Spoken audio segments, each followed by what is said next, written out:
What's on, ladies and gentlemen? My name's Ross, I like games, and today we need to take a look at another Vault Tour winner. You see, I've done quite a few videos about quite a few Vault Tour winners, but there are a couple that have been missed, and I like to think of myself as a man who cares about being a completionist. Now, all the Vault Tour winners that I've previously done, I will pop the links in the description, and also I've commentated a bunch of Vault Tour finals, I will pop those in the description as well. But we do need to talk about this deck today, because it is the Master of Knockburning. What a name. Now, it's also very strange. Now look, we know the numbers aren't everything, but 66 SAS is incredibly low for a Vault Tour winning deck. Now, this did win at PAX Unplugged, and I suppose it is worth mentioning that it was the sealed tournament where this actually went and did a win.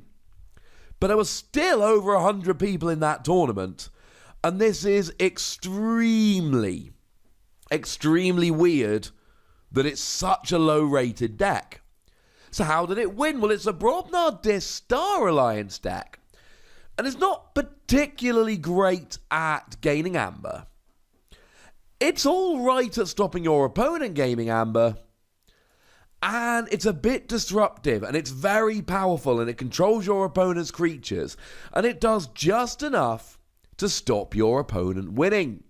Now, I'll be honest with you, I'm not a fan of Brobnar, but we will start with Brobnar, even though I'm not a huge fan. So we've got Alaka, 4 power, 0 armor. If you've used a creature to fight this turn, Alaka enters play ready. Well, it's Brobnar, you're going to be fighting. That gives you an extra turn, essentially 1 extra fight or 1 extra reap during the game. Berserker Slam gives you an amber bonus, and when you play it, you deal 4 damage to a flank creature. If you destroy the creature, the controller loses 1 amber. So you've got a little bit of amber control coming in there. Ganger Chieftain is a 5 power 0 armor creature, and when you play it, you may ready and fight with a neighboring creature. So you can potentially use a lacquer twice the turn you play it, if you're in the mood. Groke is a 5 power 0 armor creature, and when you fight, your opponent loses an amber. Clearly a better option for Ganger Chieftain, so that you can essentially fight twice and make your opponent lose 2 amber. Grom Ninetoes is another 5 power 0 armor creature, but it gets plus 4 power while it is damaged, assuming it survives the damage. So if you take 6, you die, you don't survive with 3. Some powerful creatures, some good fighting here. But there's also 2 copies of Tremor. Tremor stuns a creature and each of its neighbours. 2 in there potentially lets you stun 6 creatures at a time. That's kinda huge. Ragward comes in as an artifact with an amber bonus, and after a creature reaps, if it is the first time a creature has reaped this turn, deal 2 damage to it. To put it another way, the first creature that reaps each turn takes 2 damage. And then Shattered Throne, after a creature is used to fight, it captures an amber. Now this is a double-sided artifact, but between Shattered Throne and Groke and Berserker Slam, we've got just a little bit of amber control in Brobnar. And Brobnar's supposed to be the fighty house that destroys your opponent's creatures and clears their board. It's not supposed to get rid of their amber, so kind of nice. Slimy Jark, 1 power, no armor with Skirmish and Elusive. So if you start the fight, you take none back, no damage. And if your opponent attacks you, the first time nothing happens. But when you fight, you enrage the creature that Slimy Jark fights. Enraging says that you give the creature a rage counter, and the next time it is used, if possible, it must be used to fight. Then you remove the rage counter. But then you've got Pile of Skulls. Each time an enemy creature is destroyed during your turn, a friendly creature captures 1 amber. But let's not forget, we've also got Shattered Throne here. So when you fight, you capture an amber, and then when you destroy a creature, a friendly creature captures an amber, and the 2 of those together, that adds up to a lot of capturing. Yeah, sure, your opponent can destroy the creatures that have captured the amber and get it right back, but they've got to actually destroy the creature to do it. Now, I've regularly gone on record that I'm not a fan of Brobnar, but I'll tell you what, you're going to give me this much amber control in Brobnar, I might be changing my mind. Now, moving into Dis, what we're really looking for is Disruption. But one of the coolest things we've got here is double Harbinger of Doom. 2 power, 3 amber, and when it's destroyed, it takes every other creature down with it. Although, as a side note, anything with a ward counter will survive, you just lose the ward counter. It's phenomenal. Okay, fine, if you've captured a bunch of amber, no, but again, you need to be aware of this. You need to make sure that you can not lose too much amber, and if you're going to, don't play Harbinger of Doom. Because you can throw it at a creature to destroy it, but your opponent can also just attack it to destroy it. Gives you a really good board wipe to go with all the potential creature control in Brobnar. We've also got Dendrix, 5 power, 0 armor, and when you fight, your opponent discards a random card from their hand. Bit of disruption. Draining Touch is just an action card that destroys a creature with no amber on it. Bit of creature control. Festering Touch is an action card that gives you an amber, and you choose up to 2 creatures, and you either do 1 damage to them if they're not damaged, or 3 damage if they are. Oh look, now we're doing a little bit more cheeky damage. 2 copies of Rock Grub. When you play it, your opponent loses an amber, and then you archive Rock Grub when you reap. So you're not going to be able to use it all the time, but it's just that little bit more amber control. And it's in the house that doesn't usually have a huge amount of amber control. But we've got Furnace. And in Furnace is better amber control. 4 power, 0 armor, but when you play it, you purge up to 2 cards from a discard pile, and your opponent loses amber equal to the total amber bonus of the purged cards. See where we're going with this? What you can do here is get rid of some of the best cards in your opponent's deck so they can't use them again, while also making them lose some amber. It's a phenomenal card. Hysteria returns each creature to its owner's hand. And Onyx Knight is a 4 power, 0 armor creature that destroys each creature with odd power. And you've got the Brobnar suite. And you've got Harbinger of Doom. This is a board wipey kind of deck. You're wiping a whole bunch of creatures out. It means that if you're playing against a deck relying on creatures, they ain't going to be relying on the creatures. The only really sad thing here is that you've only got 8 bonus amber on all of the cards in your deck. A deck like this with lots of bonus amber would be amazing. Get rid of all their creatures, win with bonus amber. Not the way this deck runs, unfortunately.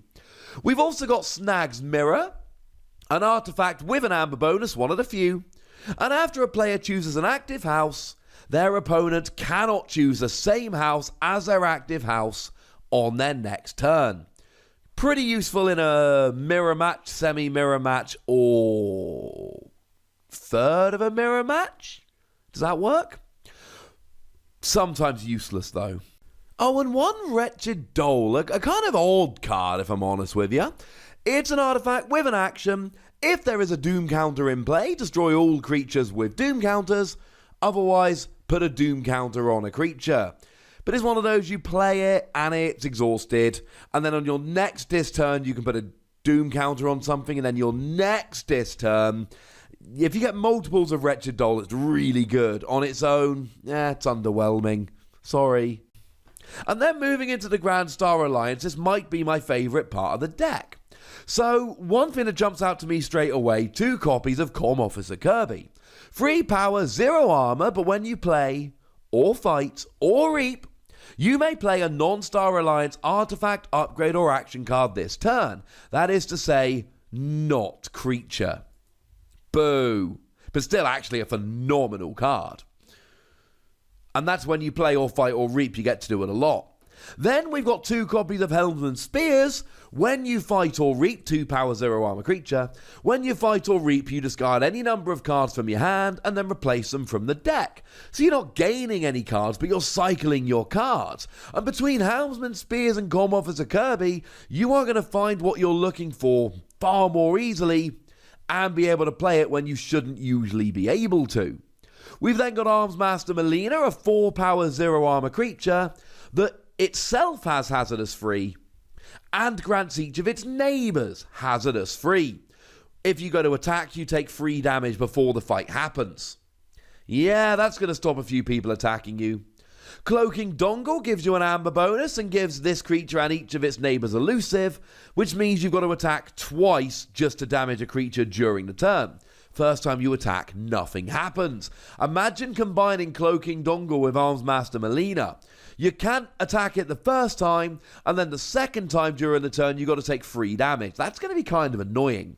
Lieutenant Kaka, 5 power, 0 armor creature with Taunt and Hazardous Free. Taunt says you cannot attack the neighbours unless they also have Taunt. You've got to attack the creature, and then you've got Hazardous Free as well. Yes, Hazardous stacks, so put Armsmaster Melina next to it, and all of a sudden you've got Hazardous 6 and Taunt, so your opponent cannot go after your neighbours. See where we're going with this?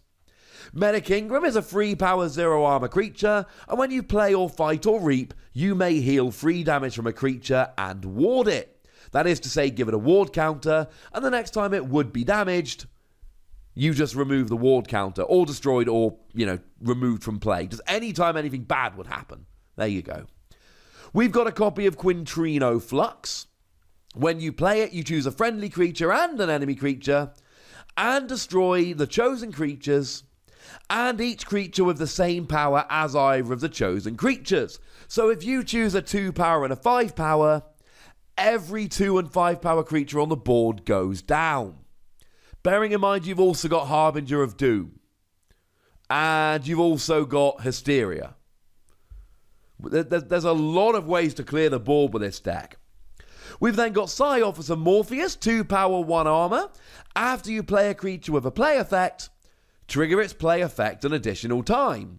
Like Infernus, for instance. That's a bit silly. Now you're purging 4 cards. Rock Grub. Now you're making your opponent lose 2 amber. Com Officer Kirby. Now you're playing 2 non-Star Alliance turns. There are some phenomenal creatures to use with Psy Officer Morpheus here. We've then got Ingram's Blaster.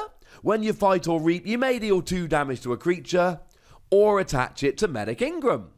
When you attach it to Medic Ingram, you fully heal a creature. Could be nice to something like Kakar, who's hopefully going to have Hazardous 6. And then we've got Transporter Platform.